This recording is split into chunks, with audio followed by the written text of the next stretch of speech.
श्रीशैलेशदयापात्रं दीपत्यादिगुणार्णवं यतीन्द्रप्रणवं वन्दे रम्यजामातरं मुनिं लक्ष्मीनाथसमारम्भां नादयामुनमध्यमाम् अस्मदाचार्यपर्यन्तां वन्दे குருபரம்பராம்.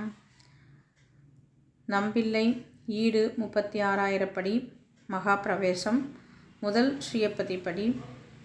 நம்பிள்ளை திருவாய்மொழி காலட்சேபம் ஆரம்பிக்கும் முதல் நாள் முன்னுரையாக முதல் ஸ்ரீயப்பதி படியை அருளினார். ஒரு கிரந்தம், ஒரு புத்தகம் இருக்குது அப்படின்னு சொன்னால் அதை எழுதியது யார், எது எழுதப்பட்டது, விஷய வைலட்சண்யம், யாரை பற்றி எழுதப்பட்டது அப்படிங்கிறத நம்ம தெரிஞ்சுக்கணும். யார் எழுதியது? நம்மாழ்வார். எழுதப்பட்டது திருவாய்மொழி. யாரை பற்றியது? ஸ்ரீமன் நாராயணனை பற்றியது. ஸ்ரீமன் நாராயணன் எப்படிப்பட்டவர்? ஸ்ரீயப்பதியாய், அவாப்த சமஸ்த காமனாய், சமஸ்த கல்யாண குணாத்மகனான சர்வேஸ்வரன். நம்மாழ்வார் எப்படிப்பட்டவர்? பகவானின் நிர்ஹேதுக விசேஷ கடாட்சம் பெற்றவர். ஸ்ரீயப்பதியாய் அப்படின்னா பிராட்டி சம்பந்தம். பிராட்டி புருஷகாரம் செய்கிறாள். அவாப்த சமஸ்த காமனாய், நம்மால் ஆக வேண்டியது பகவானுக்கு ஒன்றுமில்லை, அனைத்து ஆசைகளும் நிறைவேறியவர். சமஸ்த கல்யாண குணாத்மகனான நித்திய பூர்ணன் பகவான் நம்மிடம் ஏதும் எதிர்பார்க்கல.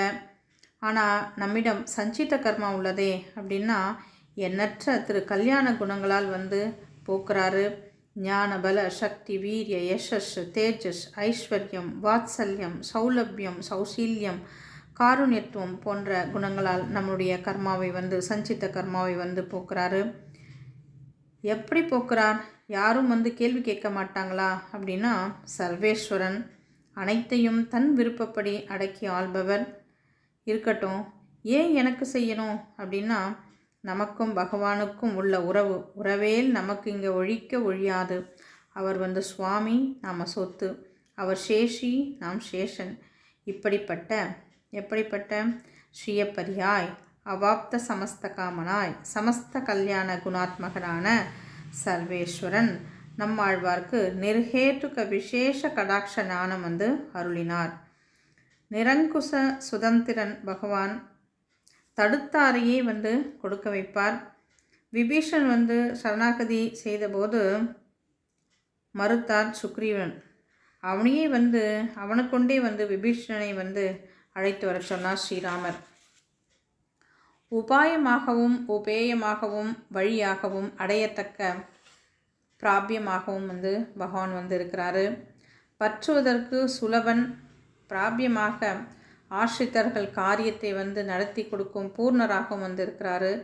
அளவிட முடியாத பெருத்த ஆனந்த கடலில் மூழ்குங்கள் என்று ஆழ்வார் நமக்கு அனுகிரகம் செய்கிறாரு. நித்திய சம்சாரியாய் மாறி மாறி பிறந்த ஆழ்வார் அவஸ்துவான என்னை வஸ்துவாக்கினான் அப்படிங்கிறாரு. அப்படின்னா நம்மளை என்னன்னு சொல்கிறது? நம்மாழ்வார் குமிழ்நீர் என்ற பகவத் அனுபவத்தில் மூழ்கியிருந்தார். புகு புகு என்ற சப்தம் அந்த சப்தமே திருவாய்மொழி. பகவத் அனுபவமே திருவாய்மொழி. பக்தி வழிந்து திருவாய்மொழி ஆயிற்று. பூர்வ சுக்ருத்திருந்தால் கடாட்சம், நிர்ஹேதுக விசேஷ கடாட்சம் அப்படின்னா ஊரை திருத்தும் அளவு ஞானத்தை கொடுத்து விசேஷ கடாட்சம் செய்து பக்தி ரூப ஞானத்தை பகவான் நம்மாழ்வார்க்கு கொடுத்தார். தத்துவங்களை விஷதமாக புரிந்து கொள்ளும்படி விசேஷ கடாட்சம் செஞ்சார். விசேஷ கடாட்சம் அப்படின்னா நாம் பிரார்த்திக்காமலே கடாட்சிப்பது. உதாரணமாக 168 மைல்கள் கொண்ட நெருஞ்சில் முள்காட்டை பிருந்தாவனமாக கடாட்சித்தார்.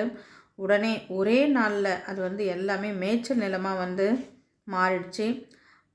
மாடுகள் கேட்டதா, நெருஞ்சி முள் கேட்டதா, பூர்வ புண்ணியமா அப்படின்னா எதுவுமே இல்லை. பகவானோட நிர்ஹேதுக காரணத்தினால் மாற்றினான்.